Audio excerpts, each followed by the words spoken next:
Left ফ্ল্যাঙ্কে Faisal Ahmed Fahim. Faisal Ahmed ফাহিমের supply Rakib হেডারের জন্য jump করেছিলেন, হয়নি। জামাল ভুঁইয়া, সেখান থেকে হামজার অ্যাক্রোব্যাটিক অ্যাটেম্প এবং সেখান থেকেই গোল। হামজা চৌধুরী, যার স্বপ্ন ছিল বাংলাদেশকে ম্যাচে ফেরানোর, এবং সেই স্বপ্নেই সত্যি হলো হামজার গোল। পঞ্চম ম্যাচে তৃতীয় গোল হামজার। Take a bow, Hamza Chowdhury.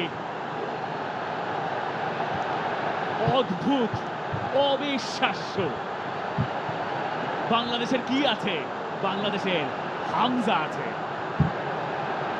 Overhead কিকে জাতীয় স্টেডিয়ামে প্রাণ ফেরালেন বাংলাদেশের Hamza Chowdhury, the one and only।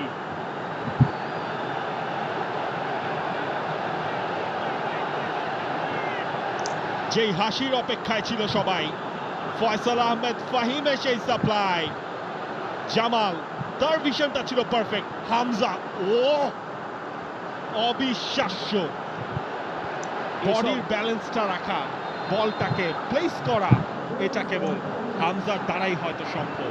100 ম্যাচে আপনি এই দৃশ্য দেখবেন, বারবার দেখবেন, প্রতিবার দেখবেন। এটা বাংলাদেশের ফোকলোরে ঢুকে গেছে এখানে, এই মুহূর্তে। এবং এই মুহূর্তটা যারা মাঠে বসে দেখেছেন, বাংলাদেশ তাদের প্রাণ ফিরে পেল ম্যাচের এমন একটা সময়ে, যে সময় বাংলাদেশ ধুঁকছিল, বাংলাদেশ মরছিল। রাকিবের মাথায় হাত। For more